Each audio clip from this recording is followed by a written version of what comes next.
Vamos a la primera carta de Juan, capítulo 5. Seguimos con nuestra serie. Sabemos que somos de Dios, que yo creo que toda nuestra vida vamos a estar repitiendo nuestra frase, que sabemos que somos de Dios porque tiene una riqueza impresionante para nuestras vidas, tiene respuestas que no pensamos, que no imaginamos para nuestras vidas, tiene todo el poder de Dios a nuestro favor, todas sus promesas, su fidelidad, su bondad, su amor. Y nosotros sabemos eso, que somos de Él. Es tremendo. Y vamos a ver unos versículos 14 y 15 que hablan de la oración. Y el tema de hoy se llama confianza en momentos clave. Y puse ahí un semáforo porque a veces no sabemos si cruzar, no cruzar, si avanzar, quedarnos detenidos por cuánto tiempo, pensando en que queremos orar al Señor, pidiendo su voluntad y a veces luchando con nuestra propia voluntad. ¿Qué es lo que yo quiero? ¿Qué querrá el Señor? ¿Están al azar? ¿O el Señor tiene un plan? ¿Estoy dentro de ese plan? ¿Cómo es la voluntad de Él? Etcétera. Oramos. Gracias, Señor, te damos por este tiempo y queremos que tú hables así como lo hiciste en tu espíritu a Juan, que escribió esta preciosa carta, y por medio de ella, Señor, hables hoy a nuestros corazones. Úsame como un intermediario, a pesar de mí, para que tu palabra nos llegue con poder, verdad y amor. Te ruego esto en el nombre de Jesús. Amén. Confianza en momentos clave. Y momentos clave, cada uno puede pensar que hay varios, ¿no? Algunos que son desafiantes, hay unos que son llenos de temor, etcétera, pero momentos difíciles en nuestra vida, en el sentido que hay que tomar alguna decisión, tenemos muchos. ¿Qué es lo que sabemos? Bueno, todo lo que Juan ha enseñado hasta ahora, ¿no? Y entre eso sabemos que nosotros todavía somos pecadores, si bien somos, gracias al Señor, hijos de Dios. Y tenemos que a veces tomar decisiones difíciles eh, y podemos equivocarnos, ¿o no? Absolutamente. Voy a poner un caso. Eh, Supongamos que alguien se va a casar, ¿sí? Le gusta la niña, habla con la niña, ora con la niña, establece una relación con la niña, llega el momento de ir a casarse y va entrando a la iglesia y dice, ¿será o no? ¿Y si me equivoco? ¿Puede ser o no? Absolutamente. ¿En qué puedo confiar en esa decisión en ese momento? Y puedo confiar, o tal vez puedo dudar. Y de eso depende, eso vamos a ver hoy día, que es lo que enseña Juan, el por qué.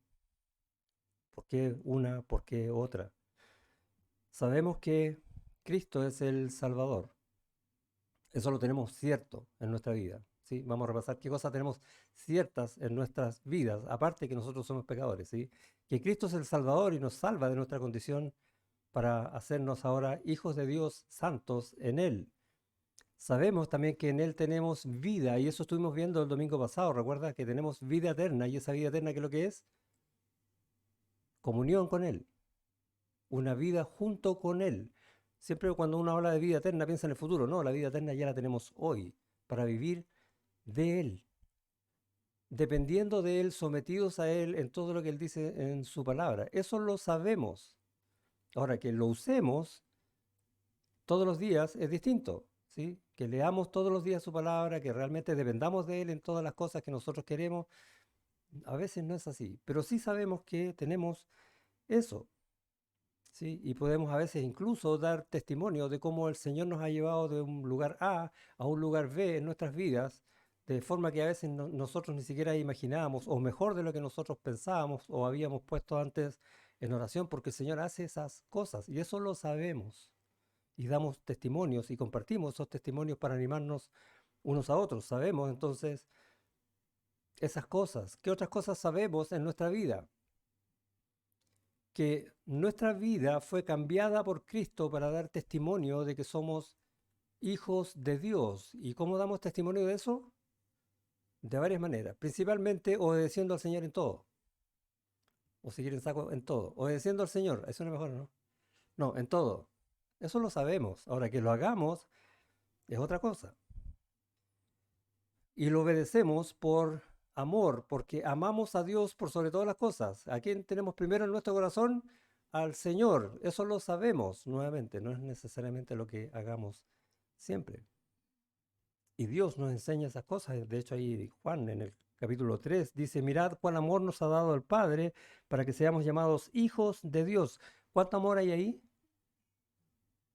Es bueno leer ese versículo cada tanto. ¿Dios tenía que habernos salvado? ¿Tenía que habernos hecho sus hijos? Para nada, ¿o no? No tenía por qué haberlo hecho. Sin embargo, estableció un plan eterno, infinito, terriblemente poderoso, donde cumplió un montón de cosas que él mismo dijo que iba a cumplir para poder salvarnos, para que Cristo llegue a una cruz y darnos salvación. Mirad cuál amor, y nombré un poco de cosas, y hay mucho más que eso. Nos ha dado el Padre, para que vivamos según ese amor, y sabemos esas cosas, ¿o no? Todas esas cosas nos debieran dar cierta seguridad en nuestra vida para saber dónde estamos parados, qué cosas tenemos a nuestro favor, qué cosas obra Dios en favor nuestro, para que, siguiendo su voluntad, tengamos certeza. ¿Qué es lo que va a decir Juan ahora? Vamos al capítulo 5, versículo 14. Y esta es la confianza, mira la palabra que usa, confianza que tenemos en Él, que si pedimos alguna cosa conforme a su voluntad, Él nos oye. Y si sabemos que Él nos oye, en cualquier cosa que pidamos, sabemos que tenemos las peticiones que le hayamos hecho. ¿Te das cuenta las cosas que sabemos? ¿Y dónde está entonces nuestra confianza? En que sí, tenemos a Cristo, tenemos confianza en que Él va a escuchar o en que Él va a obrar en favor nuestro en nuestras peticiones a Dios. ¿Cuándo? Cuando esté en su voluntad. Y sabemos quién es Dios, ¿no? El Todopoderoso, el que creó todas las cosas de la nada, el que hace todo posible, aún de lo imposible, y el que sustenta todas las cosas con la palabra de su verdad, el que nada le queda chico, al que no le cuesta hacer algo, nada. Ese es Dios, y es ese Dios que va a responder tu oración. Y Dios mismo dejó testimonio de esas cosas, y lo vimos el domingo pasado, dejó un testimonio escrito, toda su revelación acerca de quién es Él, y un testimonio donde podemos vivir la experiencia de eso en nuestras propias vidas. Como Cristo, habiendo, por ejemplo, siendo yo terriblemente pecador, cambia mi vida para desechar el pecado, no querer pecar más, amar a mis hermanos, amar a Dios, cosa que yo antes no quería hacer, pero ahora sí quiero vivir por eso. No es porque yo lo haya escogido, es porque Dios en su poder cambió mi corazón para hacer eso. Ese es el testimonio vivo que hoy presenta Dios en el mundo a través de nosotros, la iglesia. ¿Cuánta confianza puedes tener en un Dios así? Toda, ¿no? Absolutamente toda. Si Él fue capaz de hacer eso conmigo y estoy mirándome solo yo, ¿cuántas cosas más no es capaz de hacer? Porque yo era terrible. Y por eso oro por otros para que puedan conocer al Señor y puedan experimentar eso que Él me regaló a mí. Por eso predicamos el Evangelio. Y si declaramos entonces nuestra total confianza en Dios, puedo entonces tener plena confianza en los momentos clave, ¿o no? Si yo vivo declarando plena confianza en Dios todo el tiempo, yo confío en un Dios que es así de poderoso, que es así de fiel, que siempre habla con la verdad, que nunca falla, que es santo, entonces en un momento de flaqueza, ¿en quién voy a confiar? En ese Dios, no en otro. Bueno, al menos debería hacerlo. Piensa en algunos momentos de debilidad, en algunos momentos en que tienes que tomar una decisión donde no sabes si está bien o no. Piensa, ¿se te ocurren algunos? ¿Dónde está tu confianza en ese momento? ¿Cómo se entiende que el Dios Todopoderoso, el Dios que es dueño de todo, puede responder lo que tú pides? ¿Te has preguntado eso alguna vez, no? ¿Por qué el Señor que está sustentando todo el universo se da el tiempo de contestar mi petición? Y lo hace. ¿No te da confianza eso? Ahora, hay una condición. ¿Qué dice Juan? Que sí tenemos confianza, ¿no? Y esta es la confianza que tenemos en Él, que si pedimos alguna cosa, y hay una condición, ¿no? Conforme a su voluntad, Él nos oye, Él nos responde. ¿Necesitamos qué entonces? ¿Qué sabemos? Todo lo que dijimos antes, ¿no? ¿Qué es lo que no sabemos? Probablemente cuál es la voluntad de Dios. Necesitamos conocer entonces cuál es la voluntad de Dios. ¿De qué se trata esa voluntad? Y maravilla de maravillas, Dios la enseña. Más encima. Qué gran Dios es nuestro Dios. Dios nos enseña cuál es su voluntad. En 1 Corintios 12, 1, perdón, versículo 12, Pablo dice, y nosotros no hemos recibido el Espíritu del mundo, sino el Espíritu que proviene de Dios para que sepamos lo que Dios nos ha concedido. ¿Te dio Dios su Espíritu? Amén, ¿cierto que sí? Y con su Espíritu que te dio, todo lo de Él y todo lo que te ha concedido, toda su revelación, todo el entendimiento de su palabra. Puedes conocer todo de Dios, particularmente su voluntad. Él la enseña y está escrita. En una relación de amor, pensemos en nuestra relación con Dios, ¿no? ¿Dios te ama? Sí. ¿Tú amas a Dios? Amén. Una relación de amor, en esa relación no podría interesarte, o sea, o no interesarte, perdón, lo que el otro quiere, ¿sí o no? ¿Sabemos que Dios se interesa por nuestras cosas? Sí. ¿Te interesan las cosas de Dios? Puede pasar, vamos a hacer un paralelo en una relación de matrimonio. A mí me gusta el chocolate amargo, a mi señora le gusta el chocolate dulce. A mí no me gusta el chocolate dulce, a mi señora no le gusta el chocolate amargo. Entonces, ¿qué pasa si un día llego y salgo a comprar solo para hacerle un regalo, quiero hacerle un regalo para que mi señora esté feliz y le compro chocolate amargo, que es lo que más me gusta a mí? ¿Está bien o está mal? ¿Consideré en algo lo que a ella le gusta? ¿Pero en qué estaba mi corazón? Yo puedo decir, pero mi corazón estaba pensando en ti. ¿Cuántas veces no hacemos lo mismo con el Señor? Sabemos que no es necesariamente, y le ponemos este necesariamente como para suavizar la condición, ¿o no? Lo que el Señor quiere, bueno, en rigor, no es lo que el Señor quiere. Pero lo hacemos igual porque yo igual amo al Señor y yo quiero estar con el Señor, pero es lo que yo quiero. ¿Funciona así una relación de amor?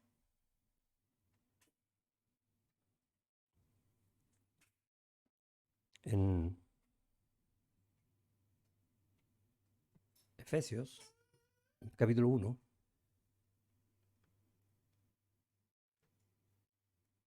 Pablo va a decir acerca del Señor, dándonos a conocer el misterio de su voluntad. O sea, ¿podemos conocer lo que el Señor quiere? Sí, Él lo dio a conocer. Según, y mira cómo lo da a conocer Él, según el beneplácito, el cual había sido propuesto en sí mismo, porque Él quiso, porque esa es su voluntad. Su primera voluntad es que nosotros conozcamos su voluntad. Interesante, ¿no? ¿Te importa?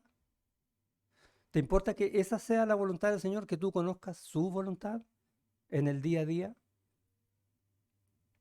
Él diseñó, Dios, cumplió palabra por palabra, profecía por profecía, haciendo posible lo imposible para que tú llegaras a Él, para que tú conocieras a Cristo, para que tus ojos ahora vean las cosas como Dios las ve y conozcas su voluntad.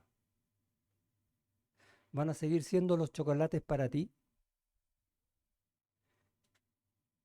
¿O vas a ceder y decir, Señor, ya no quiero seguir más luchando entre tu voluntad y mi voluntad, entre tus gustos y mis gustos? Lo primero que Dios te hace saber es que Él orquestó un enorme plan de redención solo para su gloria. El hombre pecó, su creación cayó y Él decidió, o tenía antes incluso decidido, hacer un plan de redención en Cristo. Y Él ahora te salva en Cristo para que ahora, en Cristo, tu voluntad quiera hacer su voluntad. Él no te salva, y varias veces lo hemos dicho acá, Él no te salva por el hecho de salvarte. Dios no quiere salvar gente para ver cuántos salvos tiene. Tengo 3.584.000. No, no quiere hacer eso.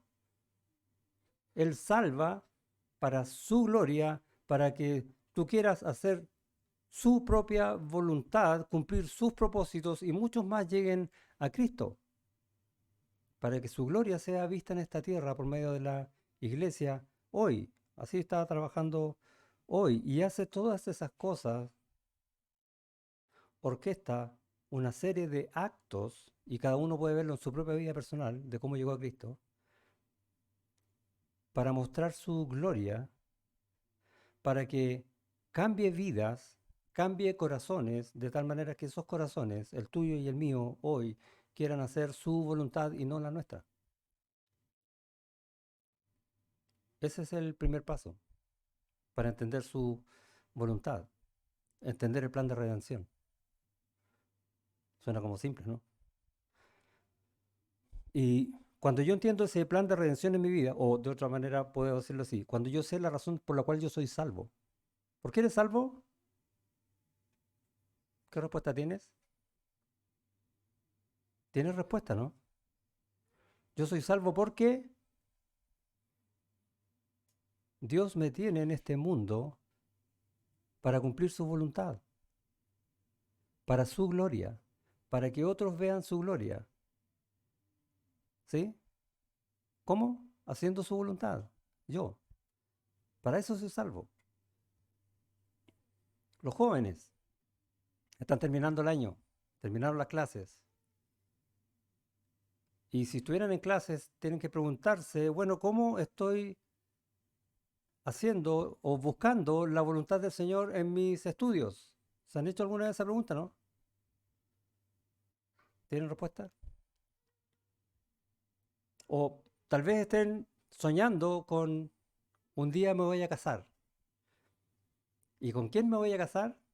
Están orando por eso, ¿no? ¿Sí? ¿Amén?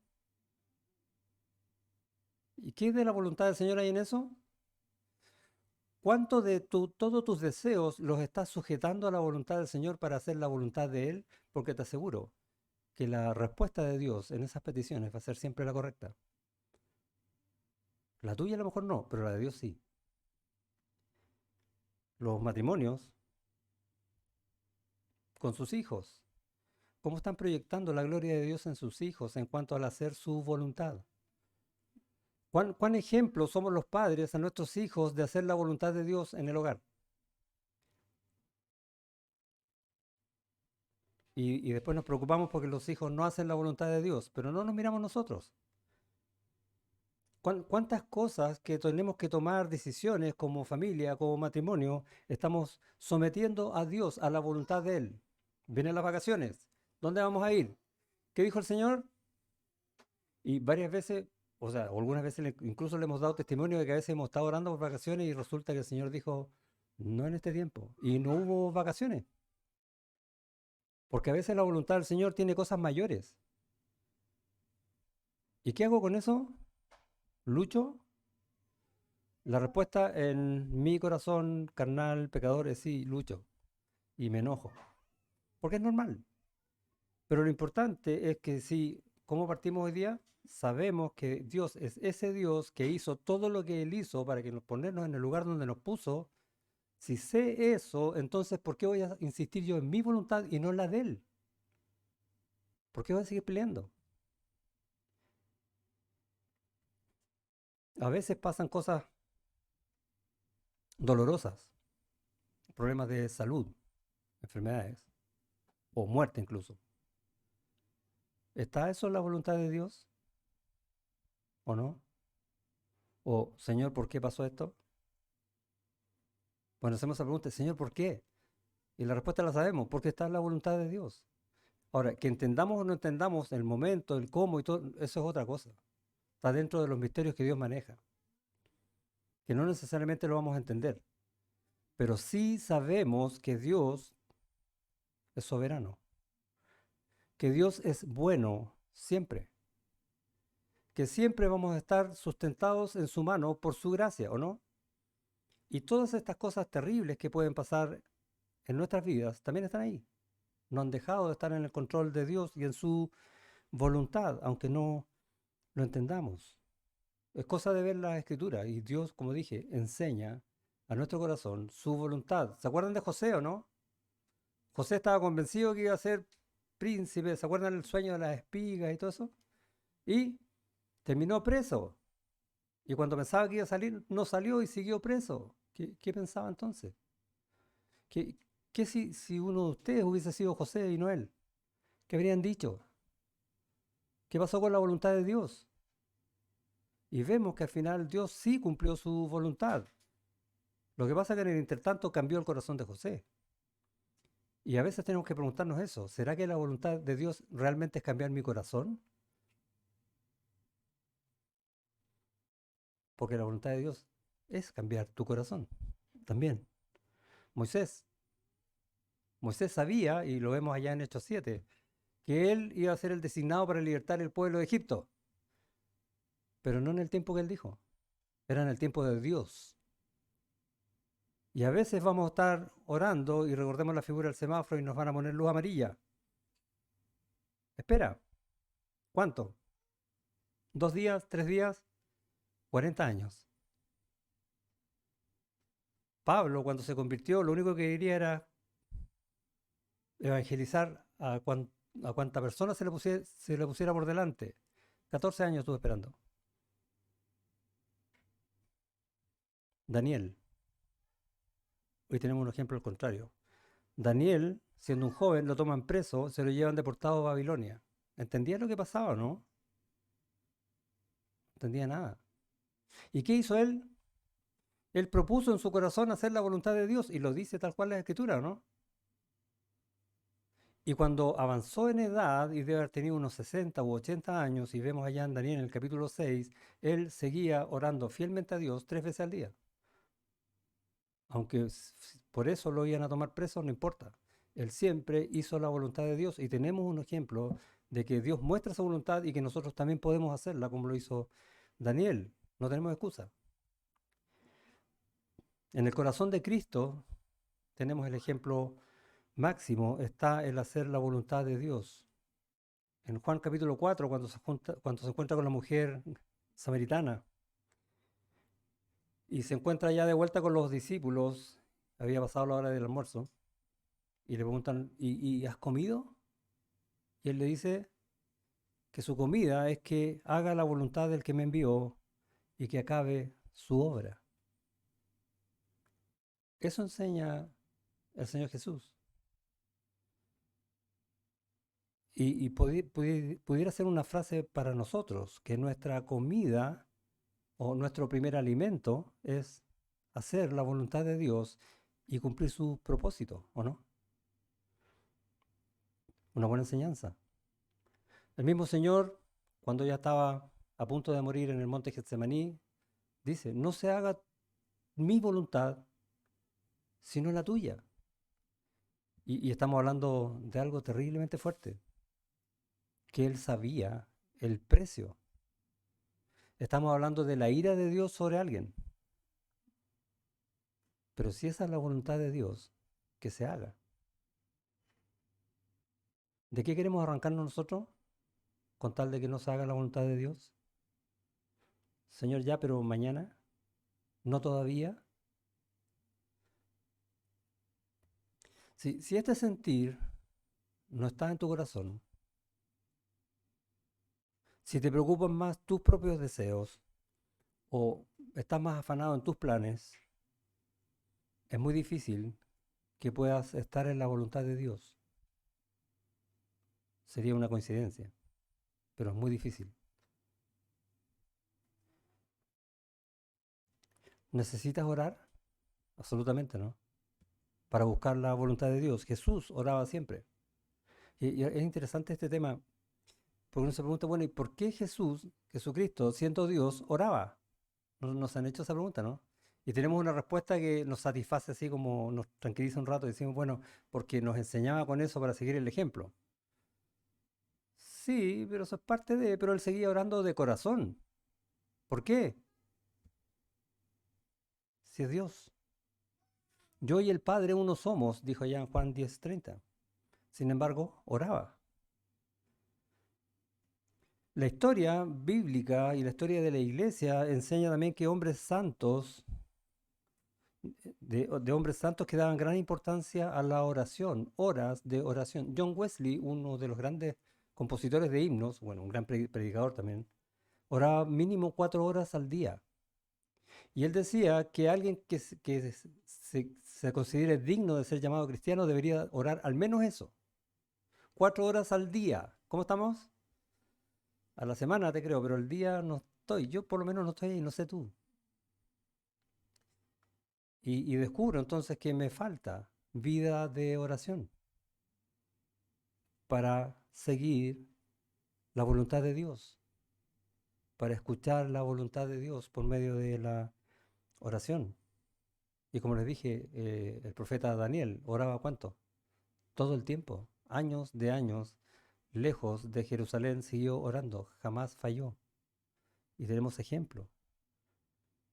Y nosotros a veces no oramos porque estamos apurados, ¿sí?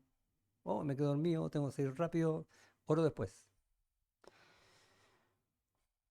Y lo que no entendemos, y un poco quiero ir al por qué Jesús oraba, es que Dios eligió hacer las cosas por medio de la oración. Eso es lo que uno ve a través de las Escrituras. Y yo entiendo, y esto es un entender mío personal, que es la forma en que Dios estableció para comunicarse, en la comunión. Por eso Jesús oraba. Y me imagino que la Trinidad, antes de la fundación del mundo, oraban. Esa es una especulación mía, pero me lo imagino, debe ser hermoso. Y nos entregó eso a nosotros, que también pudiéramos con Él orar. ¡Wow! Y a veces lo menospreciamos. Y esa es la forma que Dios, con la que Dios hace las cosas, por medio de la oración, porque obra por medio de la comunión, ¿o no? ¿Puedo yo estar estando lleno de pecados, ir a Dios y pedirle que me dé favores miles? No, ¿cierto? Ni siquiera estoy en comunión. En Juan 9:31, en la historia del ciego, dice, y sabemos que Dios no oye a los pecadores, pero si alguno es temeroso de Dios y hace su voluntad, a ese oye. ¿Por qué voy a dejar de hacer su voluntad entonces? Sin embargo, lo hago. Imagínate que esperas tomar un tiempo con alguien, a quien tú quieres mucho, ¿sí? Por ejemplo, hablo con mi señora y decir, ¿sabes qué? Hoy día vamos a dedicar todo el día para estar juntos, solo los dos. ¿Cómo crees que le voy a hablar a ella? ¿Qué cosas le voy a hablar? ¿O se imagina que vamos a terminar juntos viendo televisión? Porque a veces hacemos eso, ¿no? Estamos juntos, personas que nos queremos, y terminamos haciendo, han ido a un restaurante, ¿no? Porque cuando uno va a un restaurante va a estar tiempo solo, incluso gasta plata para... ¿Y qué hace la gente? Está con el celular y ni mira al otro. ¿De qué comunión estamos hablando? No, no debe, este tema no debe ser una lucha de voluntades. Señor, yo sé cuál es tu voluntad, pero esta es mi voluntad y estoy complicado. Yo realmente quiero lo que yo quiero. Y se transforma finalmente en una lucha. Y no debería ser eso. En el tiempo deberíamos darnos cuenta, a transcurrir el tiempo conociendo más y más a Dios, que nuestro foco es Cristo, porque de Él somos y en Él vivimos y dependemos totalmente de su poder, ¿o no? Vivimos de su sabiduría, en su bondad. Y cuando aprendo esas cosas no voy a querer vivir lejos de eso. Y mi corazón se va a deleitar en la gracia de Dios. El salmista enseña eso, ¿no? Deleítate a sí mismo en la gracia de Dios y Él te concederá las peticiones de tu corazón. Deleítate en el Señor.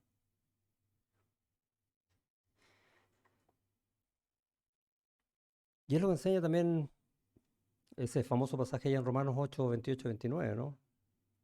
Que a los que aman a Dios, todas las cosas, Dios las está obrando, Dios las está orquestando, no importa cuánto tiempo pase, para tu bien. De tal manera que en ese tiempo, Dios está trabajando contigo por medio de esta comunión para conformarte a la semejanza del Hijo, cumpliendo sus propósitos en ti. Por lo tanto, tú vas a estar haciendo su voluntad. ¿No es esa su voluntad, no? Que seas como Cristo. Absolutamente. Y no vas a querer entonces ir en contra de eso, ¿o sí? ¿Quién quiere no crecer en el Señor? ¿Quién no quiere que el Señor haga su obra en él? No estoy preguntando acá, estoy preguntando en el día a día. ¿Sí? Estamos yendo a las Escrituras, estamos orando cada tiempo para que el Señor haga lo que Él quiere en mí. Señor, haz en mí tu voluntad. Padre nuestro que estás en los cielos, santificado sea tu nombre, hágase tu voluntad, ¿sí o no? ¿Oramos así? ¿O realmente estamos luchando con nuestra voluntad? Pedro dice que toda esta obra que Dios hizo, que Cristo hizo en nosotros, es para no vivir el tiempo que resta en la carne, conforme a las concupiscencias de los hombres, sino conforme a la voluntad de Dios. Toda la Biblia está enseñando que tenemos que vivir de acuerdo a la voluntad de Dios. ¿Por qué vamos a vivir de otra manera? ¿Por qué lo hacemos? Entonces, voy a tirar algunas preguntas, hay miles, y este tema da para mucho, pero algunas preguntas para que veamos que no siempre estamos en la voluntad de Dios. ¿Vas a participar en sorteos, rifas o no? Buscando ganar algo por suerte o si quieres matemáticamente por probabilidades. Cuando Dios puede darte todo, buscad primeramente el reino de Dios y su justicia y todas las cosas te serán añadidas, ¿sí o no? Sí, pero el quino se acumuló. Es que los premios no son tan grandes. Y vamos justificando nuestra falta de sumisión a la voluntad de Dios. A lo mejor no lo habías pensado. A lo mejor te estás desayunando con esto. Pero buscar ganar premios en sorteos es dejar a Dios fuera y su voluntad. O bien cuando ves que todo te dice que no y tú dale con que sí, vas a seguir orando para que sí. A veces hasta la iglesia te está diciendo que no.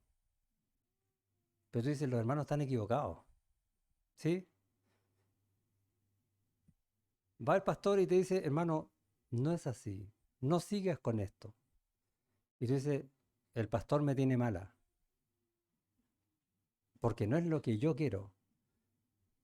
Dios te va a hablar de muchas maneras, aparte de lo que habla en su palabra. Ahora, cuando los hermanos hablan, cuando el pastor habla, tiene que ser de acuerdo con la palabra de Dios. No puedes desconocer la voluntad de Dios porque vas a seguir luchando por la tuya. Cuidado con eso. Cuando todo te dice que no, es porque Dios está diciendo que no. Luz roja, no luz verde. ¿Crees que puedes tener confianza en Dios cuando estás luchando con la voluntad de Dios? ¿Puedes o no? No, ¿cierto? ¿Cuál fue el ejemplo que les di al principio? Estoy llegando al altar y me voy a preguntar, ¿será ella o no? ¿Doy el paso o no? ¿En qué baso mi confianza? Necesitas pasar más tiempo con el Señor para conocer su voluntad. Lo que dice Juan acá, y esta es nuestra confianza, y esta es la confianza que tenemos en Él, que si pedimos alguna cosa conforme a su voluntad, Él nos oye. Él nos va a responder, pero necesitamos hacerlo en su voluntad, necesitamos conocer su voluntad, por lo tanto necesitamos pasar más tiempo con el Señor para conocer su voluntad, y esta voluntad está revelada en su escritura. Primera Timoteo dice, porque esto es bueno y agradable delante de Dios nuestro Salvador. Y ahí está mostrando su voluntad, ¿no? El cual quiere que todos los hombres sean salvos y vengan al conocimiento de la verdad. Esa es la voluntad del Señor, que nosotros seamos salvos y conozcamos la verdad, la palabra de Dios. En Efesios 5, Pablo dice, mirad pues con diligencia cómo andéis. Esto es la voluntad de Dios. Toda la palabra está hablando de la voluntad de Dios. No como necios, sino como sabios. ¿Qué quiere Dios? Que vivas como sabio. ¿De dónde vas a sacar la sabiduría? Cristo es nuestra sabiduría. Está en las Escrituras. Aprovechando bien el tiempo porque los días son malos y cada vez son peores. Y lo hemos visto. Por tanto, no seáis insensatos, sino entendidos cuál sea la voluntad de Dios. Lo dice la Escritura, ¿no? Todo el tiempo. Nos llama a seguir la voluntad de Dios y nos dice cuál es la voluntad de Dios. No tenemos dónde perdernos. De hecho, como les dije, compartíamos recién ahí en la cena, llenos de ese conocimiento, que eso nos inunde. En el versículo 18 y en Efesios 5, no os embriaguéis con vino en el cual hay disolución, antes bien sed llenos del Espíritu, guiados por la voluntad de Dios siempre, que eso sature tu ser completamente y no vas a errar jamás. La receta está dentro de la voluntad de Dios. Y más adelante en el mismo Efesios 5 va a decir, sometiéndose los unos a los otros en el temor del Señor. ¿Cuál es la voluntad del Señor? Nuestra sumisión. Pero nosotros no queremos someternos. No, es voluntad del Señor nuestra sumisión. Y Colosenses, el texto que leímos más temprano, va a decir en el versículo 16, la palabra de Cristo mora en abundancia en nosotros. Y esa es la clave. ¿Cómo puedes conocer la voluntad del Señor? La palabra de Cristo mora en, ¿cómo? En abundancia en tu vida, en tus días. No es que yo me sepa algunos versículos y sigo de así en adelante, no, cada día. Por eso, como iglesia, tenemos este plan de leer la Biblia todos los días, no alejarnos de la palabra de Dios. ¿Para qué? Para enseñarnos, para exhortarnos mutuamente. Dice, enseñándoos y exhortándoos unos a otros en toda sabiduría, cantando con gracia en vuestros corazones al Señor con salmos e himnos y cánticos espirituales. Y mira lo que dice después, y todo lo que hacéis, todas tus decisiones, todas estas que tú quieres que sean en la voluntad del Señor, hacedlo todo en el nombre del Señor Jesús, dando gracias a Dios Padre por medio de Él. Y el texto, como leímos más temprano, va a hablar a las casadas, va a hablar a los maridos, va a hablar a los hijos, a los padres, a los siervos, a los amos, absolutamente a todos de qué es lo que tienen que hacer de acuerdo con la voluntad del Señor. Y esto es lo que va a pasar. Versículo 23. Y todo lo que hagáis, hacedlo de corazón como para el Señor y no para los hombres, sabiendo que del Señor recibiréis la recompensa de la herencia, porque a Cristo el Señor servís. Si sigues la voluntad del Señor. Es tremendo. ¿Cómo el Señor nos lleva a eso? ¿Cómo partimos? Estamos en un momento clave de nuestra vida, necesitamos tomar una decisión. ¿Cómo voy a hacer eso? No es cara y sello. No es como a ver si le achunto. Es saturado de la verdad de Dios. Esa es la manera. Y la conclusión es esta entonces. Haz de Cristo tu mayor tesoro.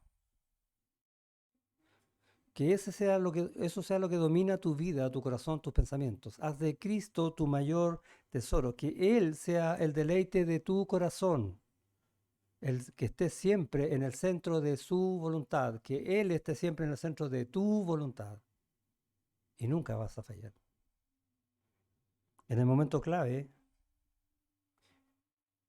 el problema no es qué decisión vas a tomar, sino a quién estás amando al tomarla. ¿A Cristo o a ti? Voy a repetir. En el momento clave, el problema no es cuál va a ser la decisión, sino a quién estás amando más al tomarla. Amén. Gracias, Señor, te damos por tu palabra, que es riquísima, que habla tantas cosas. Incluso en este pasaje podemos ver tanto más. Pero hoy día has querido hablarnos de dónde estamos poniendo nuestro corazón. Si es realmente en tu voluntad, si hemos puesto a Cristo primero en nuestro corazón para ser llenos de Él, para ser guiados por Él, para ser sumisos a Él en cuanto a las decisiones que nosotros vamos a tomar. Sabemos que hemos tomado muchas decisiones, muchas veces nos hemos equivocado y hemos causado daño a nosotros, a otros. Podemos pedir perdón por esos pecados, pero no queremos quedar ahí solos, Señor, sino queremos desafiarnos delante de ti a que nos ayudes a no fallar y sabemos cuál es la respuesta. Gracias por enseñarnos hoy eso. Poner primero a Cristo en nuestro corazón, amarlo a Él de tal manera que cualquier decisión lo considera Él primero por amor a Él. Gracias te damos en su nombre. Amén.